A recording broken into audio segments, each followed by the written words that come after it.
Bueno, en este seminario vamos a dar un repaso sobre alcoholismo, fundamentalmente la neurobiología y algunas cuestiones del tratamiento farmacológico.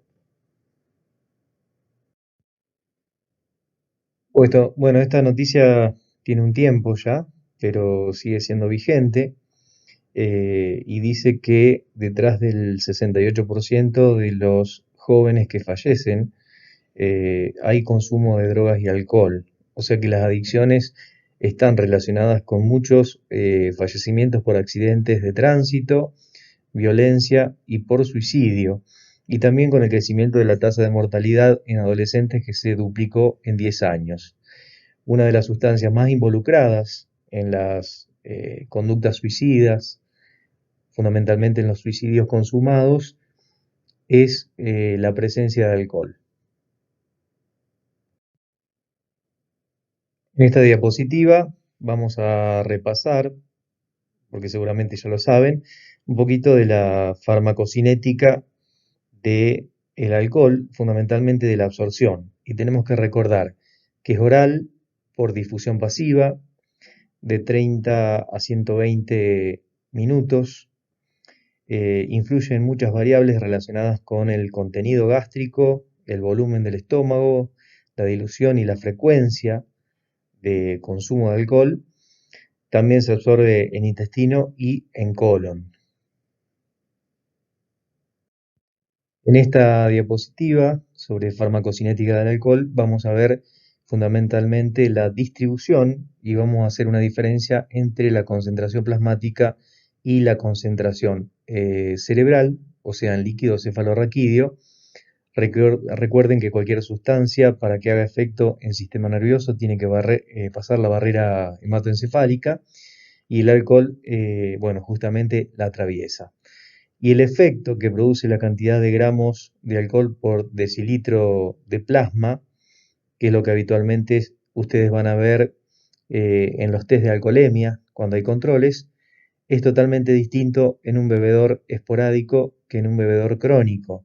Y esto es porque el bebedor crónico hace tolerancia, ¿no?, al alcohol y justamente, ¿no?, tolera cantidades más importantes sin que se note clínicamente. Es decir, si nosotros tenemos 0,050 en un bebedor esporádico, lo vamos a encontrar clínicamente eufórico, mientras que en un tomador crónico la apariencia va a ser normal, o sea, no va a presentar posiblemente signos de intoxicación.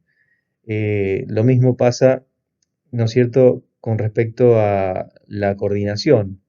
Es decir, en un bebedor esporádico, social, de fin de semana, con 0,1 vamos a encontrar incoordinación motora, en cambio en un bebedor crónico, signos mínimos. Esto quiere decir que, bueno, la tolerancia y la inducción que produce el alcohol en la citocromo P450 del hígado hace que no solamente se tolere más cantidad de alcohol, sino que también se modifique la clínica. Otra cuestión muy importante respecto a la intoxicación alcohólica es que muchas veces la marcha del paciente alcoholizado se puede confundir con otras alteraciones en la marcha por cuadros de intoxicación, de ACV, accidentes isquémicos transitorios, eh, alteraciones del sistema nervioso. Un dato clínico así de color, digamos, y de entrecasa es que el paciente alcoholizado no apoya toda la planta del pie, es decir, camina apoyando los bordes del pie y por eso pierde la estabilidad y tiene la marcha característica. Obviamente que siempre hacemos diagnóstico con todos los signos y síntomas que podamos tener. Tiene que tener aliento alcohólico, antecedentes recientes de consumir alcohol, etcétera, etcétera, ¿no? Y hablando de metabolismo, el 90-98% es por oxidación, sigue una cinética de orden cero, hasta el 10% se elimina de forma directa por pulmón, sudor y orina. De ahí es donde se sacan los análisis de control, digamos, cuando hacen controles de alcoholemia. Y bueno, continuamos con la siguiente.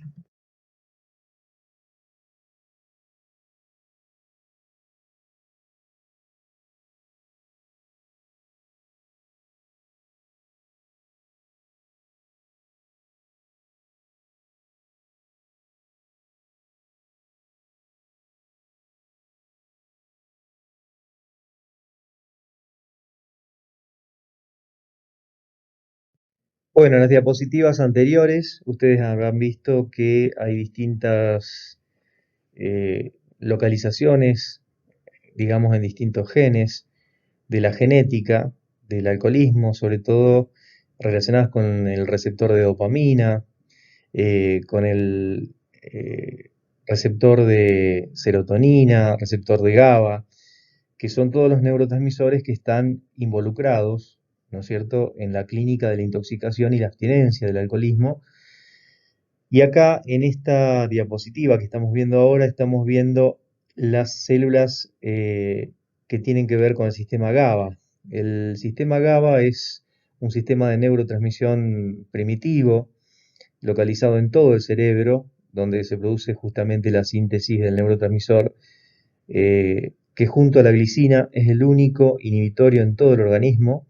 Los demás son excitatorios, es decir, el cerebro tiene un tono excitatorio que está dado por todos los neurotransmisores, fundamentalmente por el neurotransmisor glutamato, y el antagonista, digamos, sería el GABA, que junto con la glicina, perdón, más en médula espinal, funciona como un sistema de neurotransmisión inhibitorio.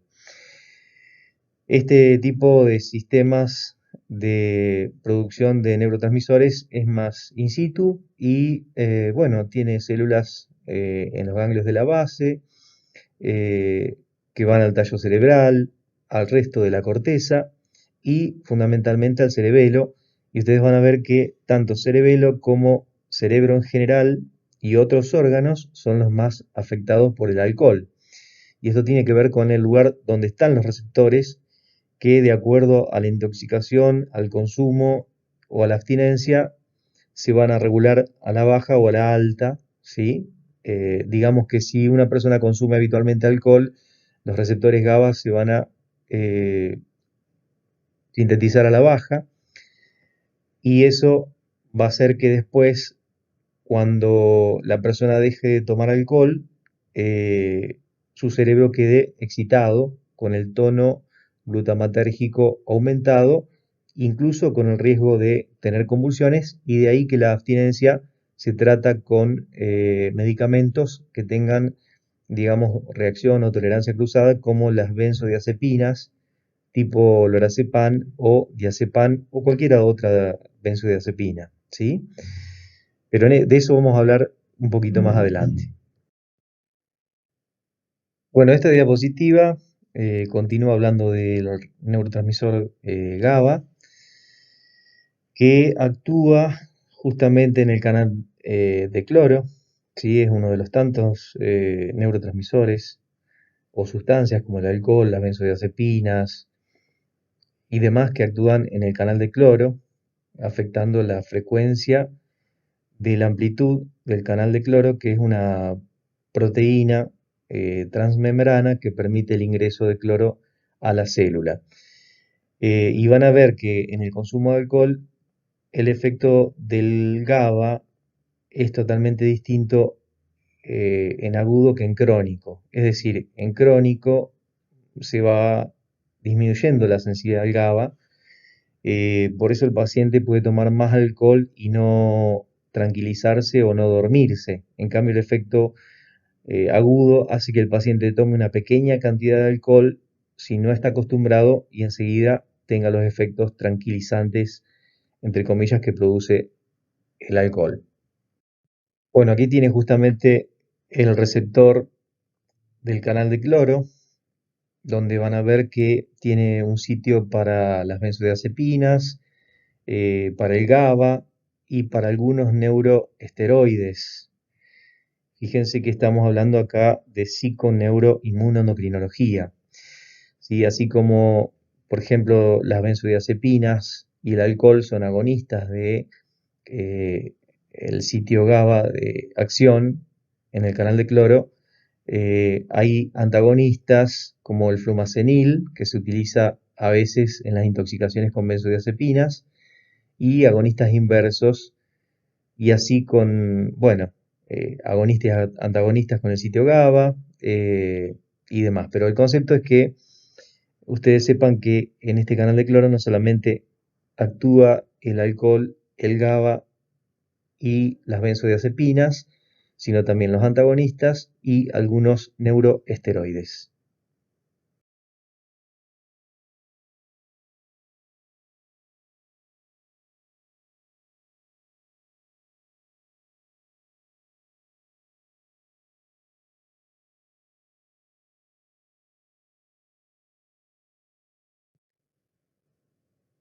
Bueno, esto es un poco anecdótico, habla de la identidad genética entre receptores ionotrópicos, como los receptores GABA, de glicina y acetilcolina.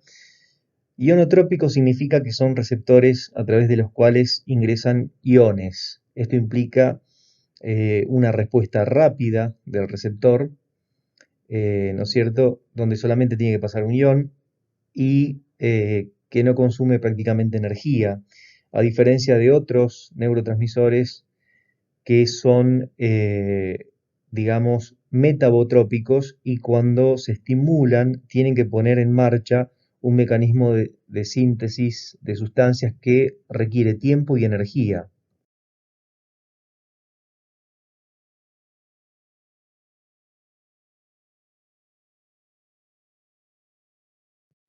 En esta diapositiva ven el sistema glutamatérgico con los cuerpos neuronales, las células piramidales de la corteza y el tallo cerebral que van a liberar glutamato. Sí, el glutamato por excelencia es el neurotransmisor excitatorio del sistema nervioso y es muy importante porque existe un fenómeno que es la neurotoxicidad glutamatérgica que se produce, por ejemplo, en el consumo crónico de alcohol, la cascada neurotóxica glutamatérgica, por ejemplo, de los pacientes que tienen un traumatismo de cráneo, con o sin pérdida de conocimiento. Y hoy el sistema glutamatérgico es como el sistema más importante implicado en la fisiopatología de los cuadros psiquiátricos, tanto de cuadros anímicos, del espectro bipolar, como de cuadros psicóticos. Es decir, que siempre se habló de dopamina con respecto a síntomas positivos y negativos, a depresiones o exaltaciones del ánimo, pero la dopamina es, digamos, lo que vemos más a simple vista en la fisiopatología. Las alteraciones estarían dadas en interneuronas en candelabro que son glutamatérgicas. Otra de las funciones muy importantes del glutamato, más allá de ser un neurotransmisor, digamos, excitatorio, es que tiene distintos efectos en agudo y en crónico con respecto al consumo de alcohol y distintos sitios de acción, y producen dos fenómenos que tienen que ver con los mecanismos esenciales de la memoria, que son la potenciación a largo plazo, ¿eh? Que es lo que llamamos LTP, ¿sí? Que es justamente un mecanismo a través del cual el glutamato refuerza conexiones entre neuronas que tienen que ver con la experiencia y con las memorias. Por lo tanto, esto estaría implicado no solamente en la memoria de cualquier experiencia humana, sino también en la memoria de hacer el hábito de consumir alcohol u otra sustancia, y después está relacionado con que si cede el consumo y disminuye, el sistema glutamatérgico empieza a producir descargas y estas descargas generan conductas de búsqueda y de recaída en el consumo. Por eso es que se utilizan antagonistas glutamatérgicos en el tratamiento de pacientes con consumo crónico de alcohol cuando quieren dejar. Y se acuerdan que habíamos hablado de neuroesteroides, también tenemos que hablar de opioides. Por eso en el tratamiento del alcoholismo crónico se utiliza naltrexona, que lo vamos a ver más adelante en el tratamiento farmacológico.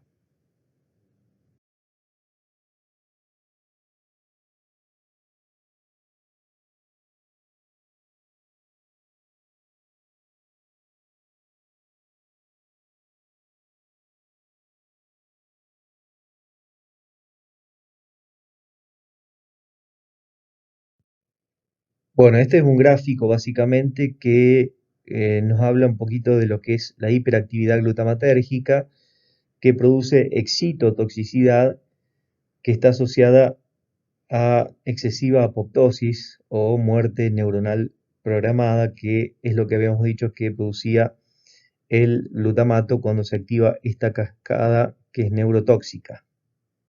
Bueno, aquí tienen las hipótesis glutamatérgicas del daño que produce en el cerebro el alcohol. El daño que produce el alcohol en el cerebro es por múltiples mecanismos, algunos todavía no conocidos, pero uno de los mecanismos fundamentales que tiene el alcohol para producir daño sistémico es el mecanismo inflamatorio. El alcohol produce un efecto proinflamatorio. El alcohol es una sustancia irritante para células vivas, ¿sí? Y bueno, células vivas tenemos en todo el organismo, obviamente, excepto en la piel, en la superficie de la piel. Si ustedes se tiran alcohol eh, de farmacia, ¿no? Etílico, van a ver que no les produce más que una sensación de frescura, pero si tienen una herida donde se exponen células vivas y se ponen alcohol, eso les va a producir ardor y dolor. Ese efecto irritante y dañino se produce en todo el organismo, ¿sí? Y es uno de los mecanismos. El otro mecanismo que produce daño en el cerebro es por la neurotransmisión glutamatérgica. La intoxicación aguda, por supuesto, por inhibir el bloqueo de uno de los receptores que se llama NMDA. Las lagunas mentales de la memoria o los blackouts se producen por inhibir la potenciación a largo plazo, que es el mecanismo de memoria que habíamos visto, y por inhibir receptores NMDA, que es uno de los dos tipos de receptores de glutamato. Después están los receptores AMPA-cainato, que son otro tipo. En este caso, las lagunas se producen por inhibición de los receptores NMDA supersensibles. Después tenemos la encefalopatía de Korsakoff, que es por excitotoxicidad glutamatérgica, exceso de glutamato, estimulando receptores NMDA. La degeneración cerebelosa que produce con la posterior y consecuente ataxia cerebrosa también es por excitotoxicidad. Y el síndrome alcohólico fetal sería producido por alteraciones en el neurodesarrollo con disminución de la densidad de receptores de glutamato en el hipocampo, entre otras cosas.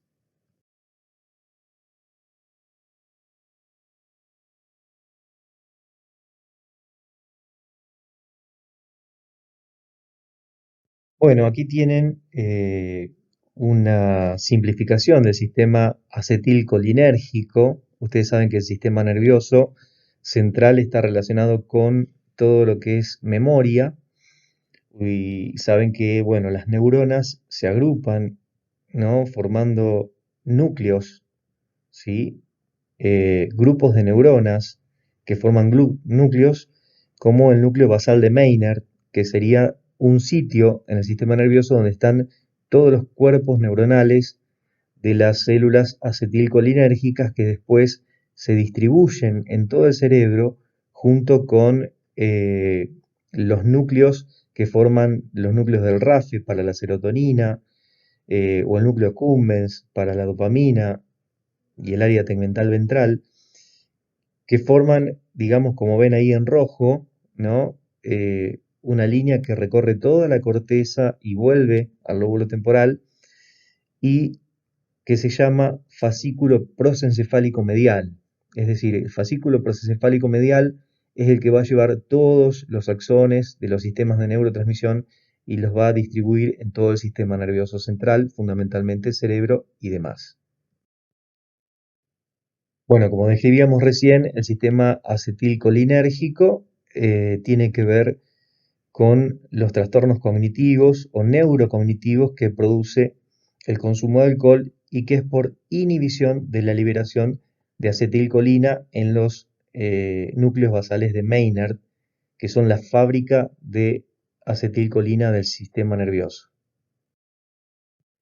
Aquí tienen un gráfico del sistema dopaminérgico de neurotransmisión.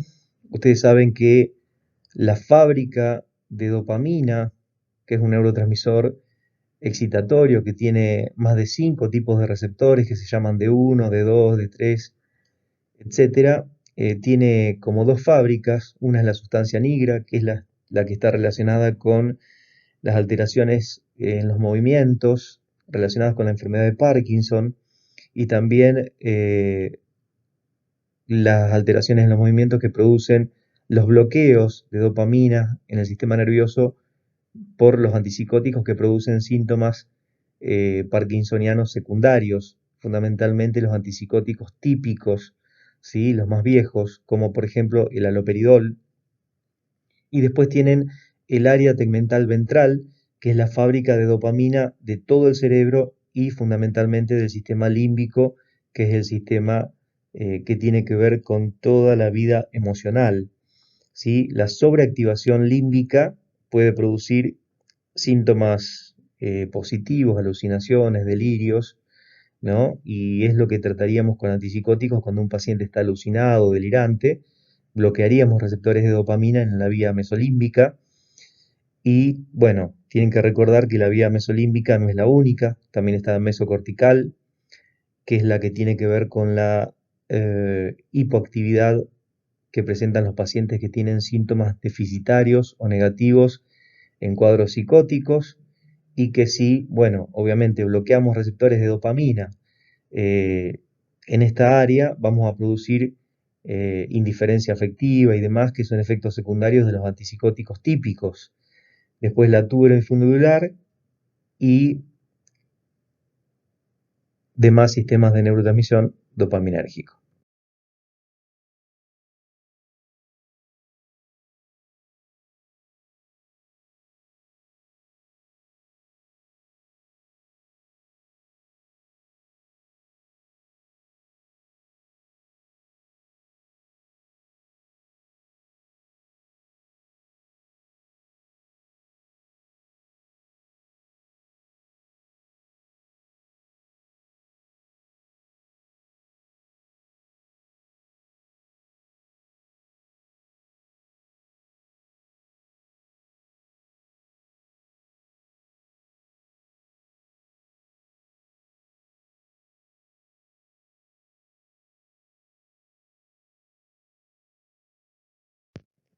Bueno, este es un gráfico del sistema noradrenérgico, donde tenemos la fábrica de noradrenalina del cerebro en el locus ceruleus, que se distribuye a través del fascículo prosencefálico medial a todo el sistema nervioso.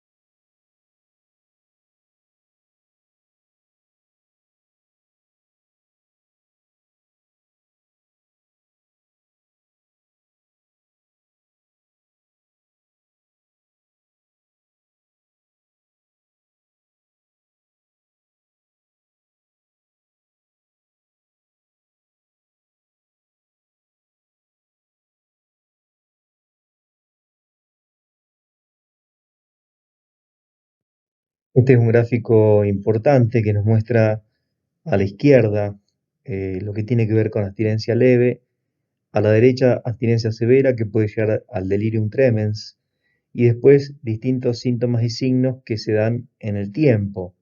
Fíjense que a medida que pasan los días, desde el día cero que se deja de tomar alcohol, empieza a aumentar la actividad autonómica, ¿sí?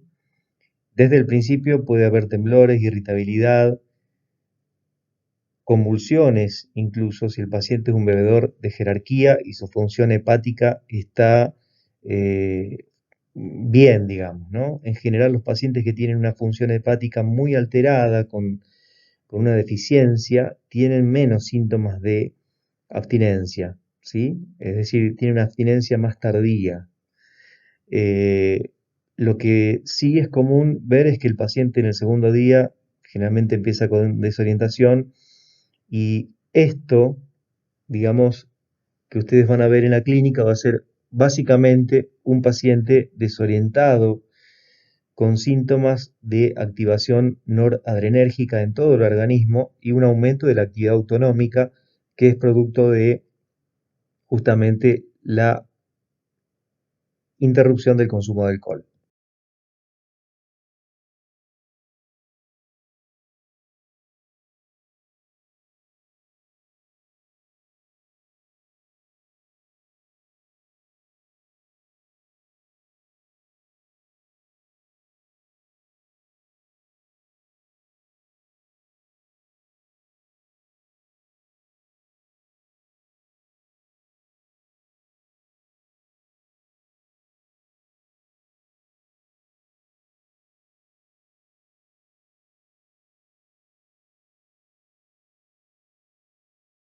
Hablar un poquito del tratamiento psicofarmacológico, el manejo de la abstinencia, la desintoxicación del consumo de alcohol. Acá tenemos benzodiazepinas con sus diferencias farmacocinéticas. Tenemos en primer lugar el clonazepam, que es de alta potencia y vida media larga. Esta característica hace que sea un medicamento que a partir del cuarto o quinto día se acumule y produzca síntomas eh, tipo resaca, con sueño excesivo, agotamiento, cuando se toma clonazepam, ¿sí? Sí, un medicamento que tiene una buena vida media, una buena potencia, por eso se utilizan los ataques de pánico, sobre todo en la etapa aguda, inicial, y lo que tiene es que tiene una buena cobertura durante todo el día para los síntomas de ansiedad y en el caso del alcoholismo para los síntomas de abstinencia, porque la vida media es larga, pero con el paso de los días se acumula, ¿sí? Y se recomienda no utilizarla en adultos mayores. Después tienen el diazepam, que es una molécula que tenemos en Argentina, que también tiene una vida media larga, pero tiene baja potencia. eh, También se utiliza en abstinencia alcohólica. En general, el problema que tiene es que no tiene una buena biodisponibilidad por vía inyectable. Digamos, tiene un mejor efecto por vía oral y muchas veces el paciente no puede tomar el medicamento por vía oral. De utilizarlo de manera parenteral tendría que ser de modo endovenoso a veces o intramuscular, fundamentalmente en músculo deltoides. Y después tenemos el lorazepam y el alprazolam, que los tenemos en Argentina. Son medicamentos que tienen una buena potencia, pero tienen una vida media corta o más corta, ¿no? Y hacen que sea adecuado fundamentalmente el lorazepam por el hecho de que no afecta la función hepática en esos pacientes que son generalmente hepatópatas crónicos. Lorazepam se puede usar inyectable, se puede usar diluido en suero fisiológico, goteando lento, para que no produzca depresión respiratoria.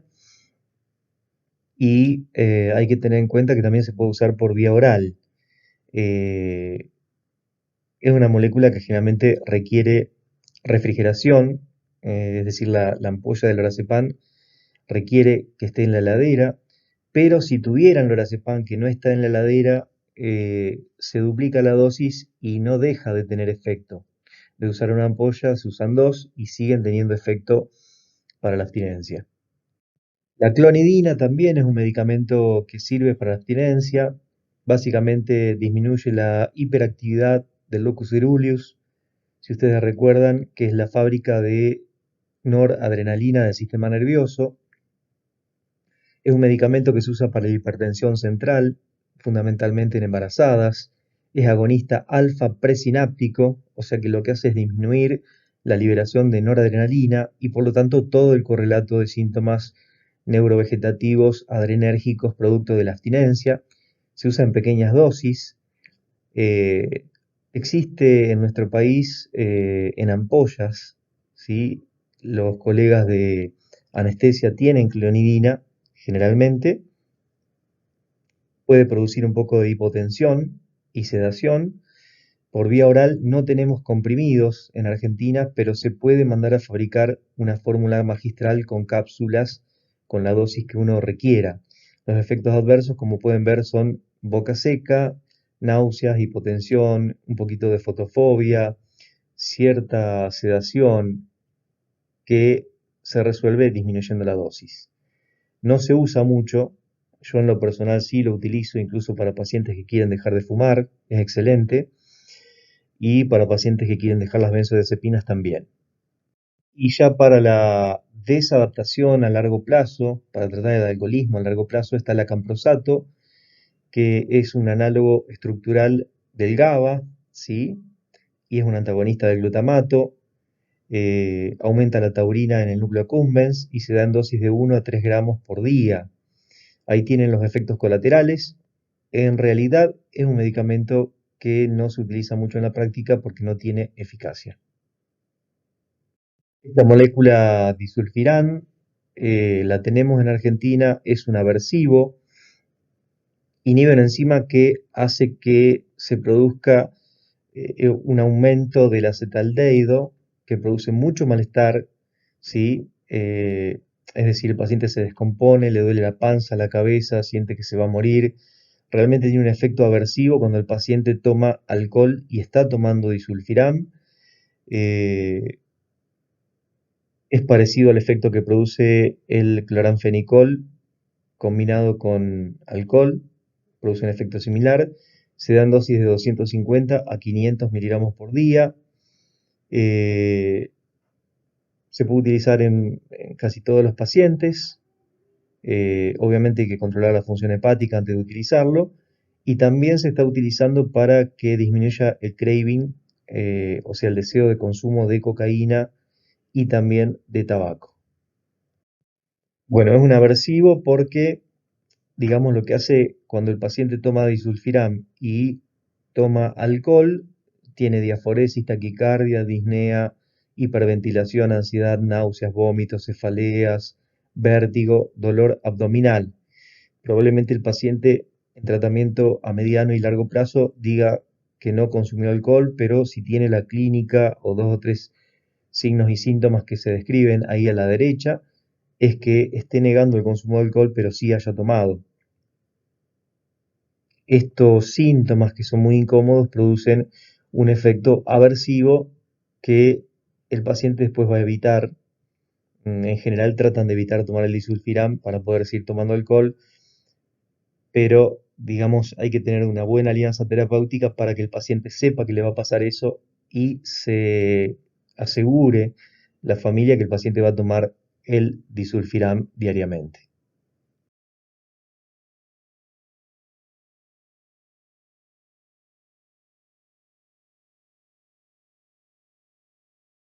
Y después tienen la naltrexona, que básicamente es un medicamento antagonista de los receptores opioides, que están relacionados muchas veces, digamos, el agonismo opioide que produce el alcohol está relacionado con algunas conductas agresivas en pacientes consumidores de alcohol.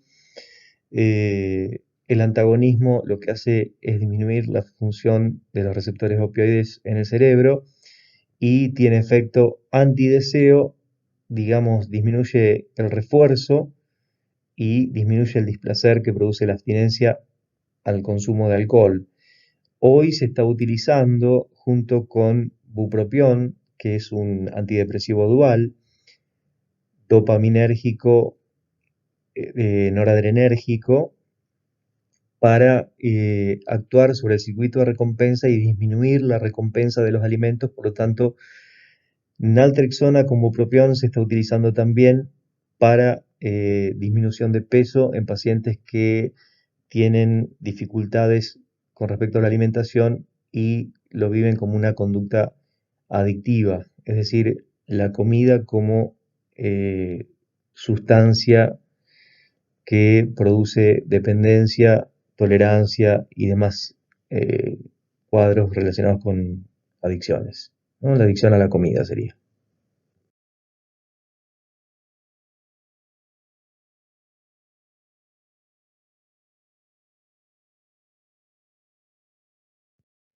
Naltrexona, hay dos marcas en Argentina, si no recuerdo mal, se usa de 25 miligramos a 50 miligramos por día, se puede utilizar por 6 meses o más y se debe controlar la función hepática durante el tratamiento. Es un medicamento seguro, tiene demostrada eficacia y lo que tiene por ahí es que, bueno, desde el punto de vista fármaco económico es un medicamento relativamente costoso.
Bueno, en las diapositivas anteriores que pasaron tuvieron la posibilidad de ver distintos medicamentos relacionados con tratamientos psiquiátricos porque en una de las diapositivas anteriores vieron lo que era el espectro bipolar de Akiscal, que muestra distintos modos de presentación del trastorno bipolar, un trastorno afectivo, ciclante, donde hay etapas de euforia, exaltación con etapas de depresión.